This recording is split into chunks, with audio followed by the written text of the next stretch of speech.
Now we are going to start session number 6 of Theory of Consumer Behavior. This is part 5 of Theory of Consumer Behavior. We are going to discuss about effects of changes in money, income and prices on consumer equilibrium. And finally, we come to one of the most important part we have to discuss under consumer behavior theory, which is derivation of an individual's demand curve based on ordinal utility theory approach. Before going to discuss the content of this session, I would like to highlight one thing related to the previous session. One student has asked about the difference between marginal rate of substitution and marginal rate of transformation. As I told you earlier, marginal rate of transformation is the rate of trade,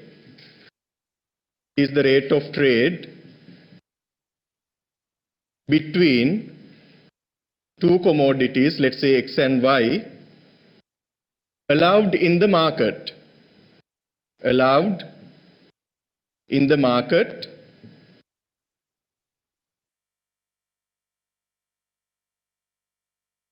by prices of X and Y prevailing in the market. Marginal rate of substitution is the rate of trade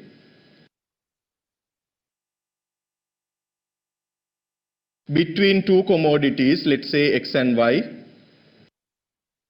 in the consumer's mind.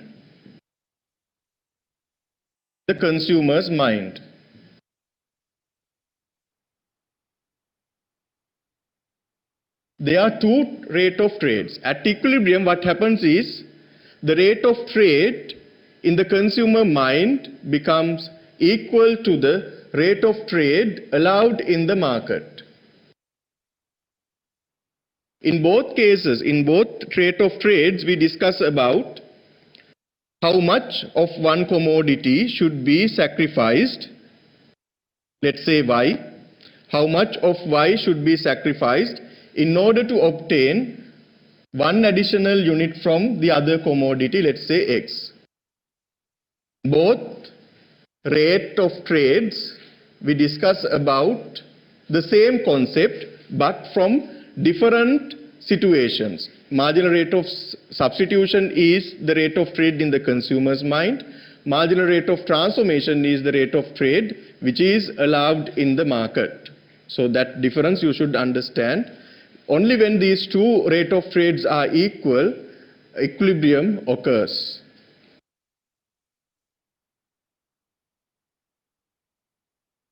Okay.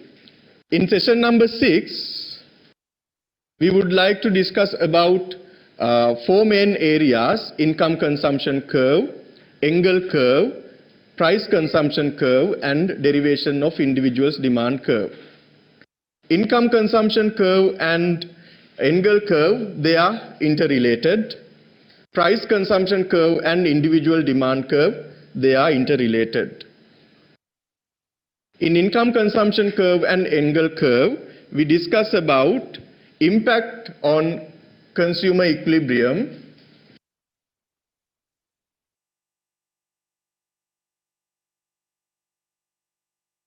due to changes in money income. In price consumption curve and individual's demand curve, we discuss about changes in consumer equilibrium, effects on consumer equilibrium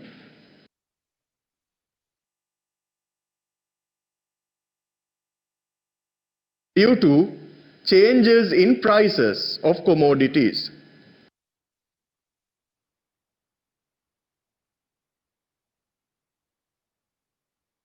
So let's first discuss about income consumption curve. Income consumption curve connects consumer equilibrium points. Income consumption curve connects consumer equilibrium combinations of two commodities.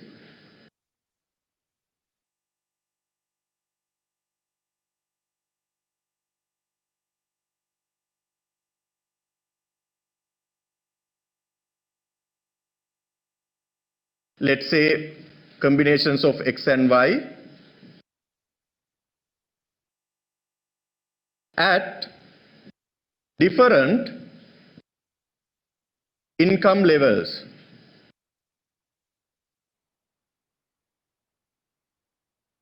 While holding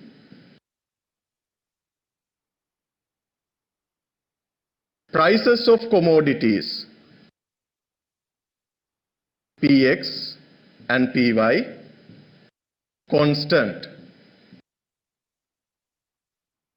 We observe what happens to consumer equilibrium combinations due to changes in income levels, due to changes in the income level when prices of the commodities held constant. As we discussed in budget line, when we were discussing about changes in budget line, we learned that when income increases, while holding the prices of commodities constant, when income increases, it results in an outward shift in the budget line, parallel to the original budget line. It makes the consumer be able to consume previously unaffordable commodity bundles.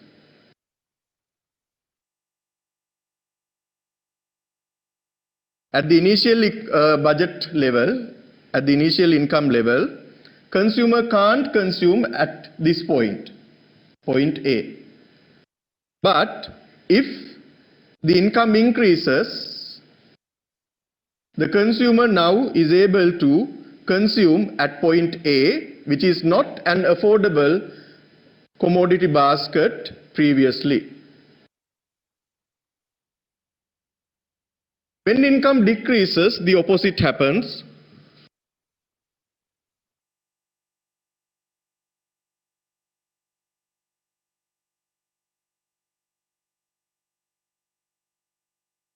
Point A previously, yes, it is affordable, but it does not require the consumer to fully utilize the available budget. By consuming at this point, let's say point B, the consumer is left with some unspent amount of the budget. But when income decreases, consumer, yes, of course, now is able to consume point B. Earlier also it was possible, but with less amount of the budget. Now the consumer is consuming at point B by spending the full amount of the budget. So these changes happen to the affordability of the combinations when income increases and decreases. So with that understanding, now we are going to discuss about the income consumption curve. This is the definition. We have already discussed it. We derive the income consumption curve when the consumer's income is changing. It can be an increase or a decrease in the income while holding the prices of the two commodities constant. We will discuss the nature of the income consumption curve in relation to different types of commodities. First, we will discuss the income consumption curve for a normal good. Secondly, we will discuss about inferior good. And third type of the commodity we will be discussing will be an essential good. And finally, we will discuss about compulsory goods. So we will discuss income consumption curve under these 4 types of commodities: a normal good, an inferior good, an essential good, and a compulsory good. If we take a commodity, the nature of the commodity, whether it is normal, inferior, essential or compulsory, this nature is not an inherent characteristic of the commodity.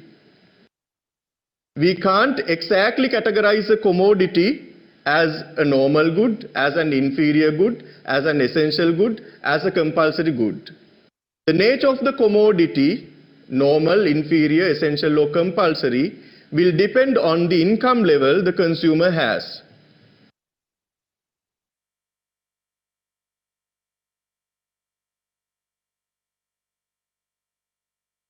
Nature of the commodity is not an inherent characteristic of the commodity. For example, three-wheelers. For a low-income group of consumers, three-wheeler is a luxury commodity. A three-wheeler is a luxury commodity for a low-income group. But when their income increases, three-wheeler becomes an inferior commodity for them. So even though the commodity is the same for both income groups, for lower income groups, the three-wheeler is a luxury commodity.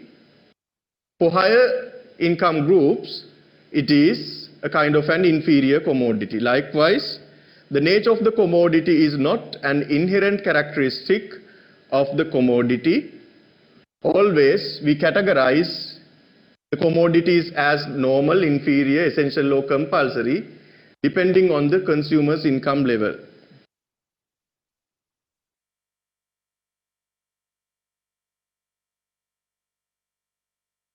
When we talk about a normal good, here we have drew this diagram assuming X is the normal commodity. The commodity under consideration is X. We treat X as a normal good.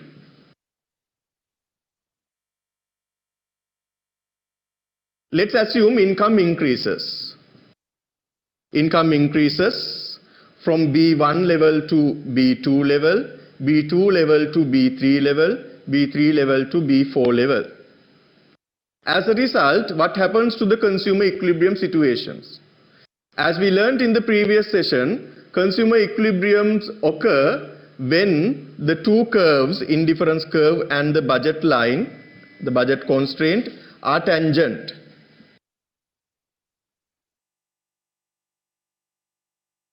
So these tangency points E1, E2, E3, E4 are the consumer equilibrium points.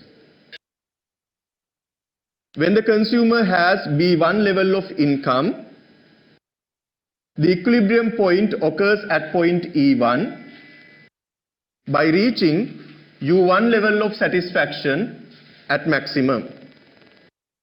When the consumer has B2 level of income, the consumer equilibrium will occur at point E2 by reaching U2 level of satisfaction at maximum. Likewise, next, E3 will be the equilibrium point for B3 level of income. E4 will be the equilibrium condition, equilibrium combination for B4 level of income. Likewise, what we observe here is when income increases from B1 to B4, X consumption is increasing. Consumption of X is increasing. So these types of commodities are called normal goods. Normal goods are the goods for which the consumption increases when income increases. Consumption increases when income increases. The opposite will happen when income decreases. When income decreases, for normal goods, the consumption will go down. So there is always a positive relationship between income, change in income and the change in consumption for a case of a normal good.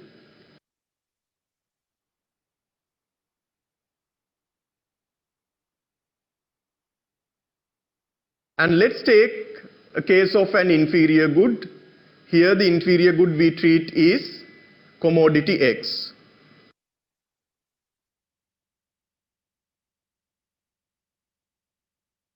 You can see budget increases from B1 to B2, B2 to B3, B3 to B4.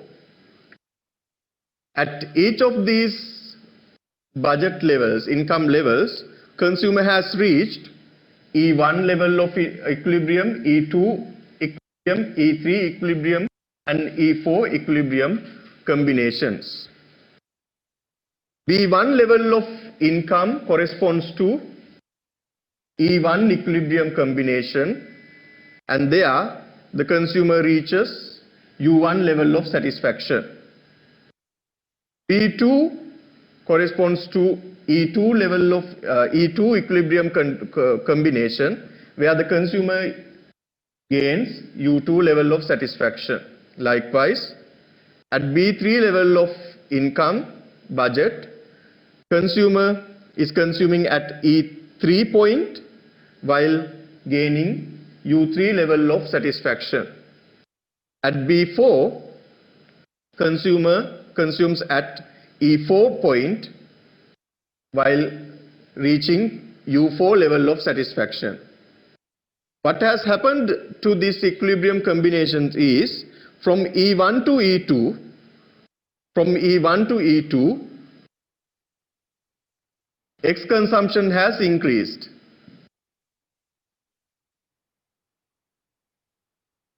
From E3, starting from E2,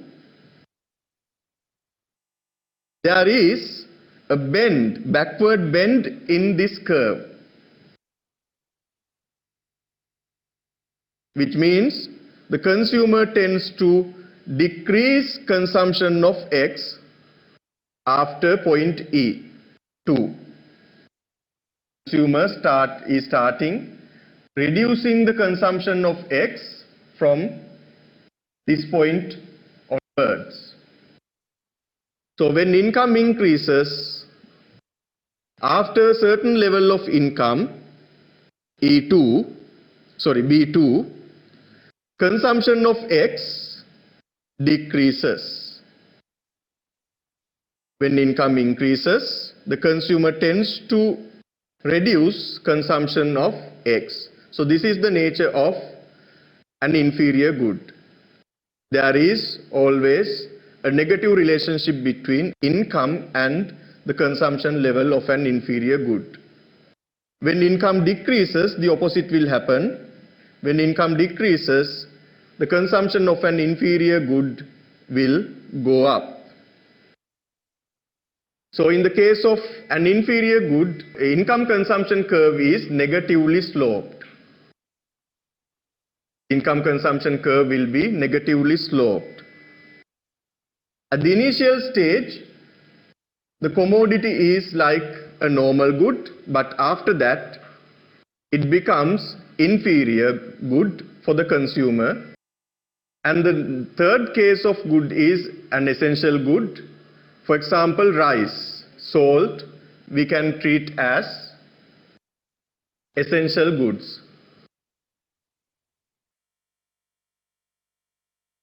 After a particular level of income, the consumption will be constant.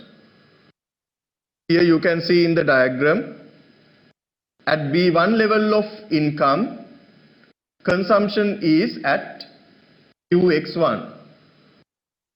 At B2 level of income, consumption is at QX2. Beyond B2 level, still the income level is increasing from B2 to B3, B3 to B4. But the thing is, the consumption level of X does not change at B3 and B4. It remains as at B2. Therefore, after a specific level of income, there is no change in the consumption level. So that is the nature of an essential good, rice. At the initial stages, before reaching a specific level of income, yes, of course, the consumer may increase rice consumption. He may increase the consumption, quantity of consumption from rice. But after reaching that utility budget level, the person will not be able to increase rice consumption because there is a maximum amount a consumer can consume during the period under consideration. That's why the consumption level remains unchanged after a certain level of income.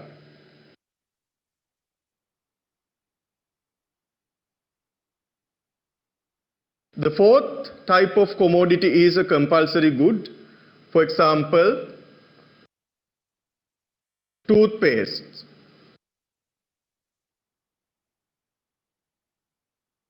And toilet papers. Whatever the income level, the consumer will consume the same amount of good. QX here. We treat X as the X as the compulsory good. Even though income increases from B1 to B2, B4, consumption level does not change.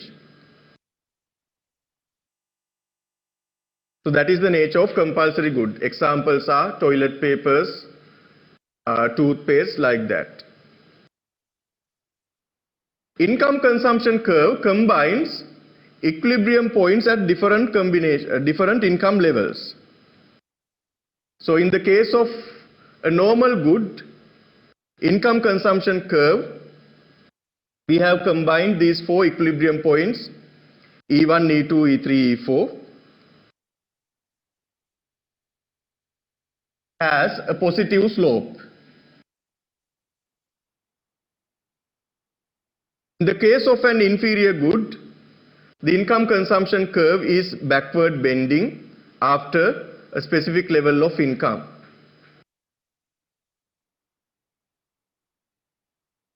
In the case of an essential good, initially consumption increases, but after reaching a specific level of income, consumption level becomes constant. And in the case of a compulsory good, from the beginning itself, the consumption level remains unchanged. Therefore, the income consumption curve is a straight line like this. Okay.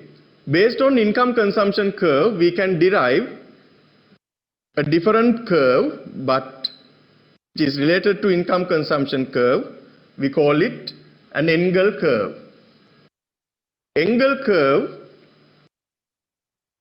shows consumption level of a commodity, a specific commodity, at different levels of money income.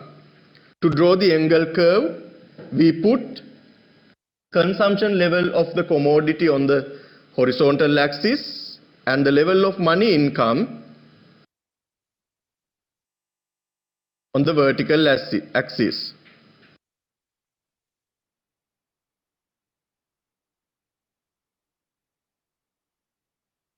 But in the case of income consumption curve, commodity under consideration is on the horizontal axis, and on the vertical axis we have another commodity.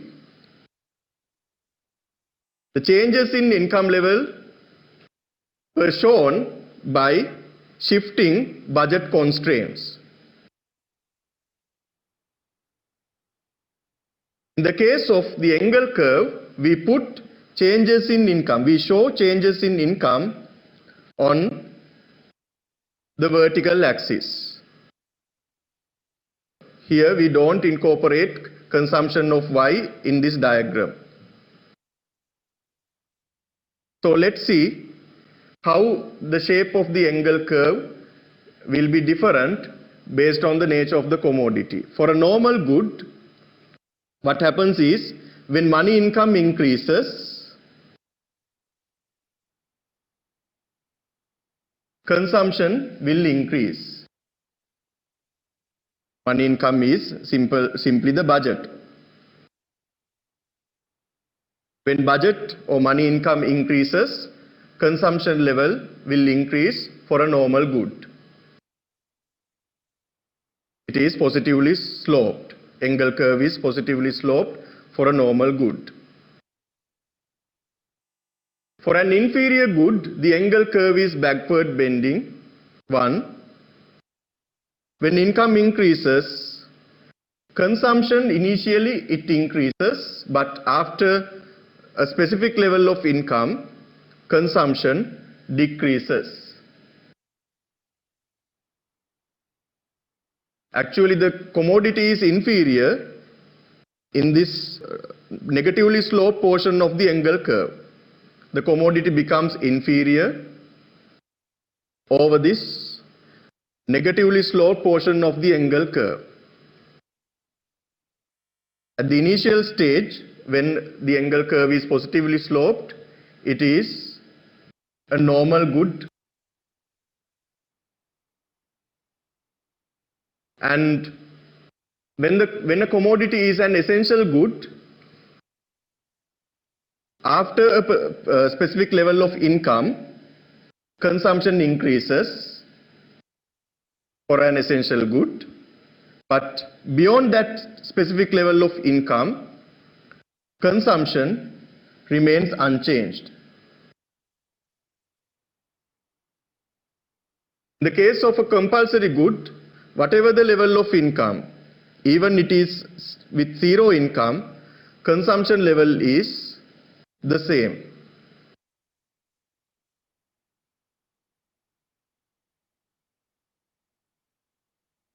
So that is how we define Engel curves for different types of commodities.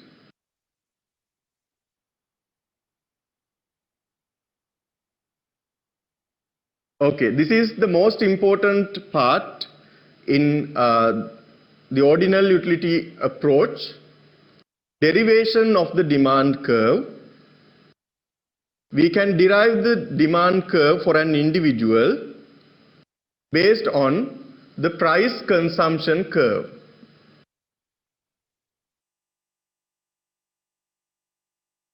Income consumption curve we drew to observe what happens to the equilibrium commodity bundles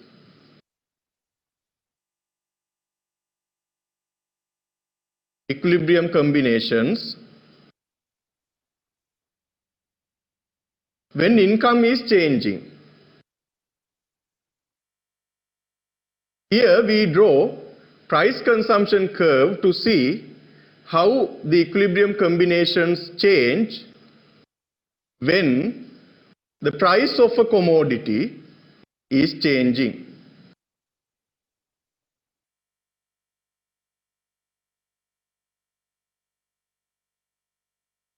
Let's assume price of commodity X is decreasing. Initially, the price will be at 12 rupees. Then it decreases to 8 rupees. And thirdly, it decreases to 6 rupees. Price of Y will remain unchanged. Income level also will remain unchanged. So let's observe what happens to the equilibrium combinations of the two commodities X and Y when price of X falls from 12 to 8, from 8 to 6, when price of the other commodity Py and the money income of the consumer remain unchanged.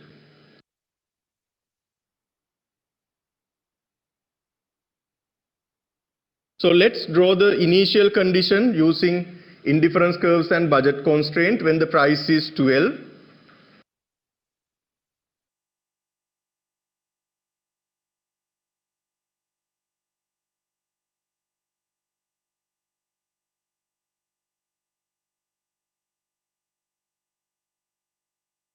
We put X consumption per time period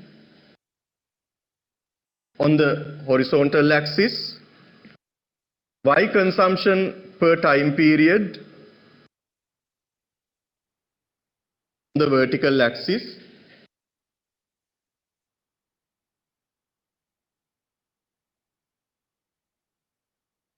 This is the original budget line, budget constraint B1. Within this budget constraint, the consumer reaches U1 level of satisfaction as the maximum utility level.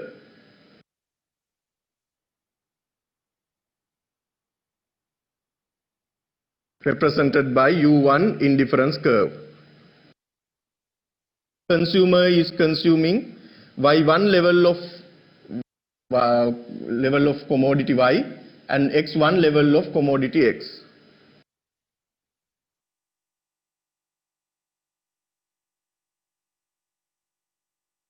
Initially price of X is 12 rupees.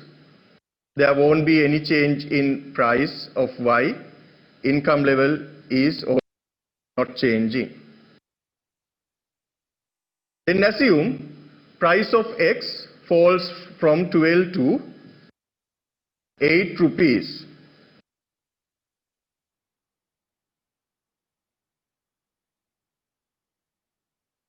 Price of X falls from 12 to 8 rupees.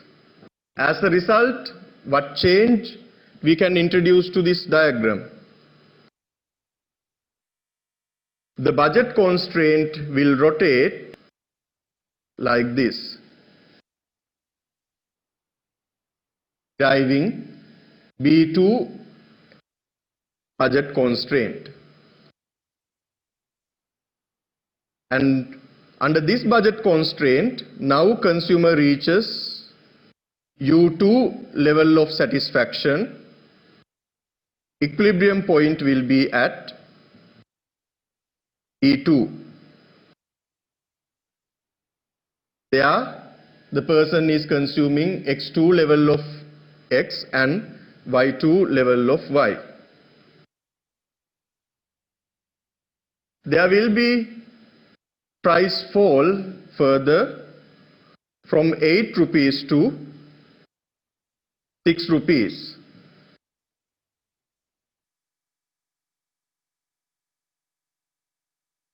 Again, the budget constraint rotates anti-clockwise by deriving B3 budget constraint.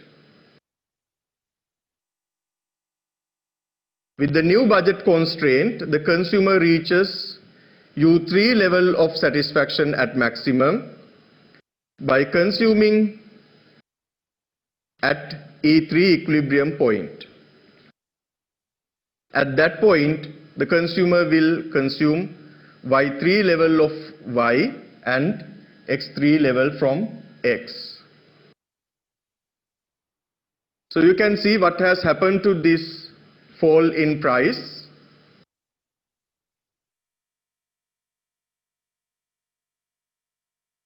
X consumption has increased.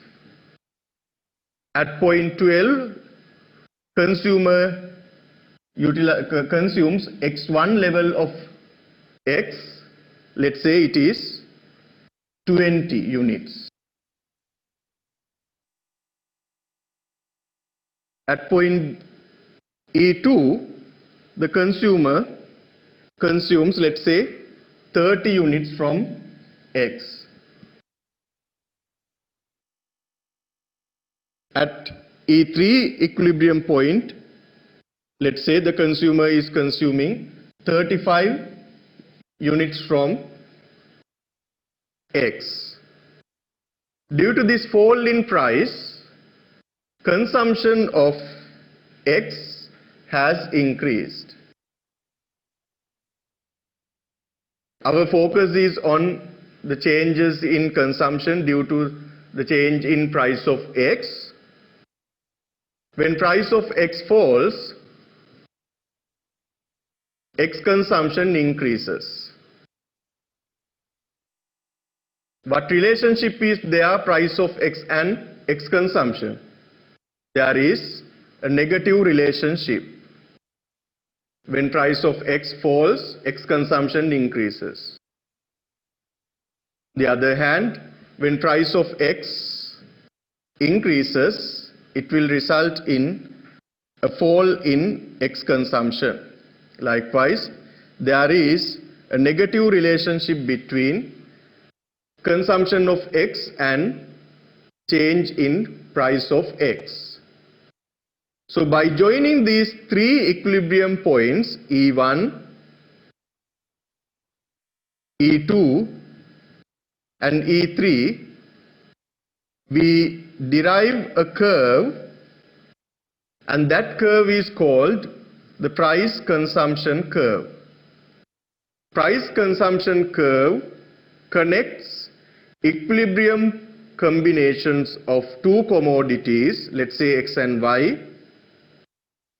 When price of a commodity is changing while holding the money income of the consumer and price of the other commodity held constant.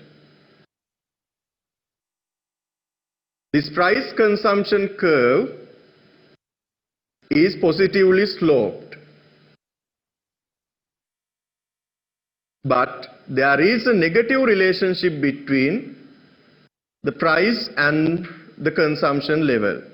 When price decreases, consumption will increase. When price increases, consumption will decrease. The PPC, price consumption curve, is positively sloped because, let's say the price is decreasing. When price decreases, what happens is the budget constraint rotates anti-clockwise from B1 to B2, B2 to B3, by allowing the consumer to reach commodity bundles which were not previously affordable. Due to these rotations in budget constraints, consumer can consume commodity bundles which he or she was not able to consume before. Consumption of X and consumption of Y bundles become larger due to these rotations in budget constraints. A larger commodity bundles derive higher satisfaction.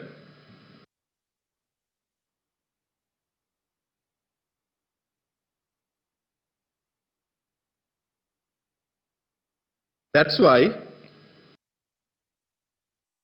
the consumer has reached higher satisfaction levels represented by higher indifference curves when budget constraints are rotating anti-clockwise.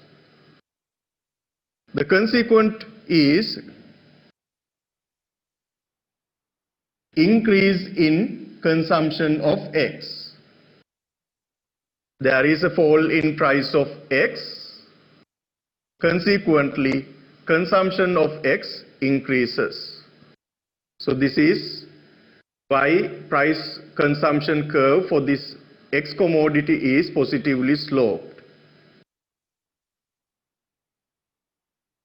So with this diagram, we understood, we identified 3 points. When price of X is 12 rupees, consumer maximizes his or her satisfaction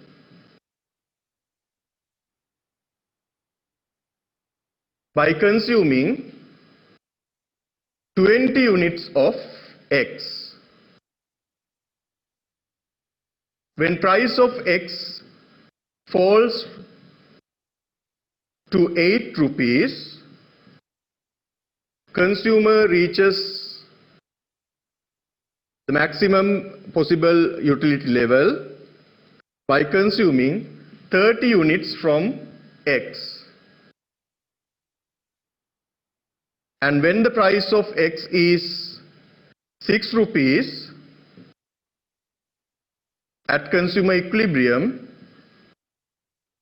the person will consume 35 units from X. So these 3 points we can draw in a diagram next. One axis we will label for the price, and the other axis we will label for the amount of X.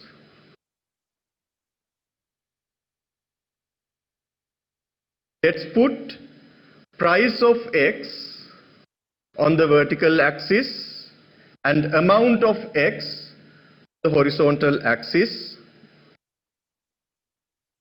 Time period.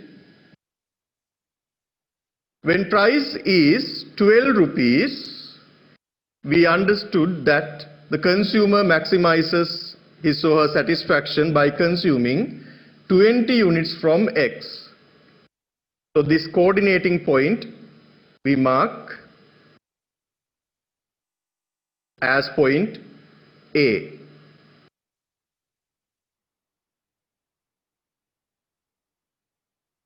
When price is 8 rupees, consumer will maximize his or her satisfaction by consuming 30 units from X.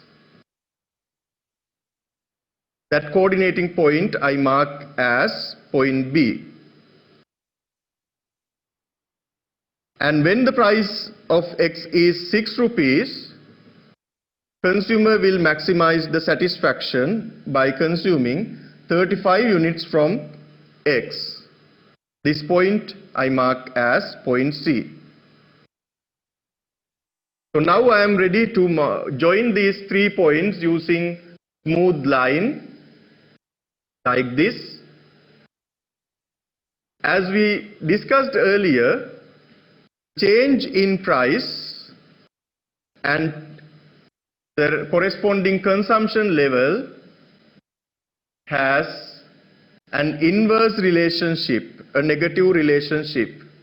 That is why we obtained a negatively sloped curve when we draw the combinations of different prices and corresponding different levels of X consumption in a graph like this.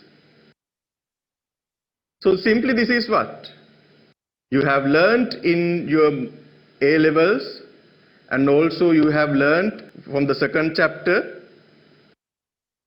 There is an inverse relationship between price of a commodity and its consumption level, which is called the law of demand.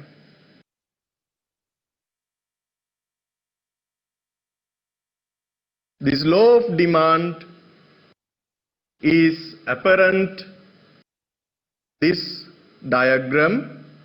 This is the demand curve for this consumer. When price falls, consumption of the commodity increases, and those combinations we can join using this line, this curve. This curve is called the demand curve. Demand curve shows the law of demand. When other things being held constant, there is an inverse relationship between price of the commodity and the consumption level. Consumption means simply the demand for the commodity. When the consumer is consuming a commodity, there will be a demand. So this is how we derive the demand curve based on price consumption curve.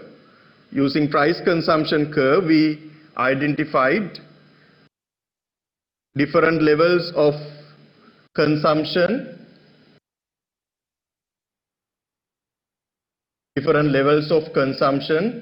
of the selected commodity, which is X, when prices of X are falling.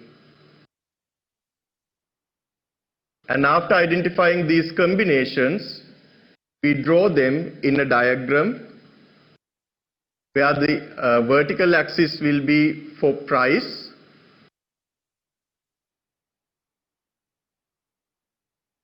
vertical axis will be for the price, and the horizontal axis is for the consumption level. After drawing those points in this diagram, we derived a negatively sloped curve. This is the demand curve for this consumer, which shows the law of demand when other things held constant. There is an inverse relationship between price of the commodity and the consumption or the demand for the commodity. This is what the next two slides explain. Okay, we have come to the end of today's session, session number 6.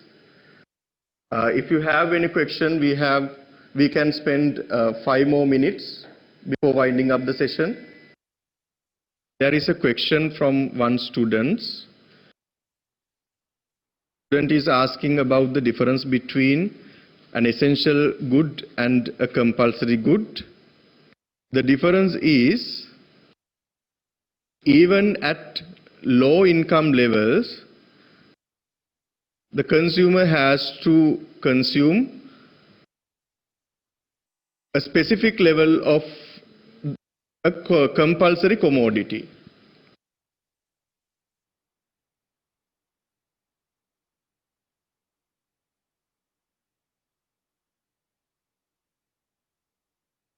Let's explain the difference using an Engel curve.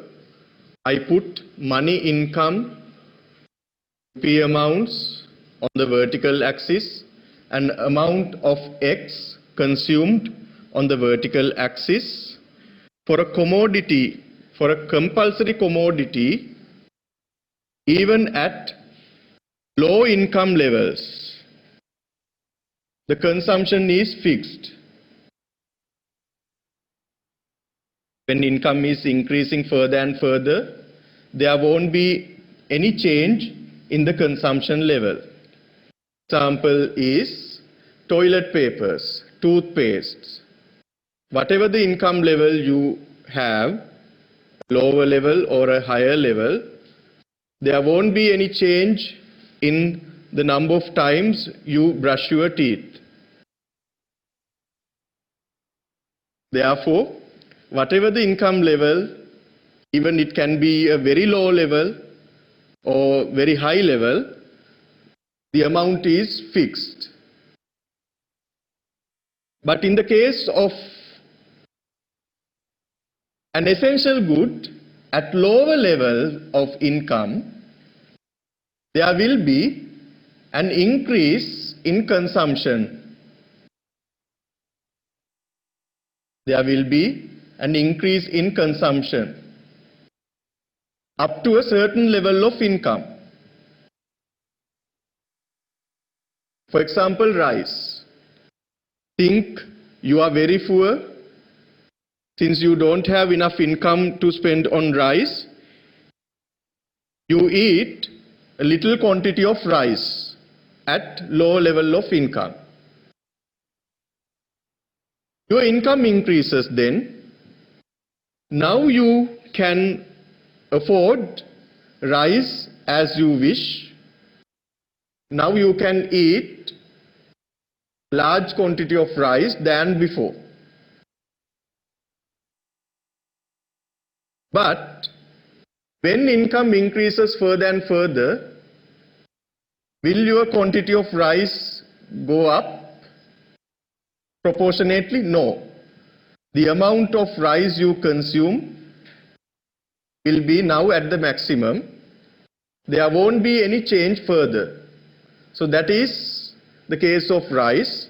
At initial stages, there will be a slight increase in the consumption of an essential good. But after reaching a particular level of income, there won't be any change in the consumption level. It remains constant. So this is the difference between an essential good and a compulsory good. There is another question. One student is asking whether the MRT is equal to the opportunity cost. Yes, both MRT and MRS are opportunity costs. We measure the opportunity cost in a simple formula. Using a simple formula, we divide the amount we sacrifice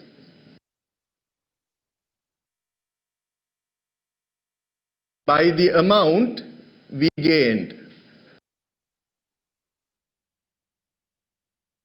Amount we sacrificed, it is a difference, divided by amount we gained, it is also a difference. From the consumer's mind point of view, his psychological opportunity cost between X and Y is marginal rate of substitution, delta Y over delta X. To increase or to gain 1 unit from X is a change. How much this consumer should sacrifice from Y is the opportunity cost in the consumer's mind. We call this the psychological rate of change or psychic rate of change. Psychic rate of change. When it comes to the marginal rate of transformation, it is also an opportunity cost, but that opportunity cost is determined in the market. Is the budget constraint. Marginal rate of transformation is the slope of the budget constraint. For any linear curve, the slope we measure as change in the variable on the vertical axis divided by change in the variable on the horizontal axis. Let's say the marginal rate of substitution technically we calculate by dividing price of X over price of Y. But its basis is delta Y over delta X. Let's say price of X in the market is 20 rupees, price of Y is 10 rupees. So the marginal rate of transformation is 2. The rate of marginal rate of transformation is 2. That means the person has to sacrifice 2 units from Y to gain 1 additional unit from X. Marginal rate of transformation technically we calculate by dividing price of X, price of the commodity on the horizontal axis, by the price of Y, price of the commodity on the vertical axis. If price of X is 20 and price of Y is 10, the marginal rate of transformation is 2. It means the person has to sacrifice 2 units from Y consume 1 extra unit from X. This is also a kind of an opportunity cost. Amount sacrificed is Y, amount gained is X. Delta Y is amount sacrificed, delta X is amount gained. So both MRT and MRS are opportunity costs, but the difference is MRS is the opportunity cost in the consumer's mind. Therefore, it is a psychological opportunity cost. MRT is the opportunity cost determined in the marketplace. For both MRS and MRT, the basic formula is delta Y over delta X, amount sacrificed divided by amount gained.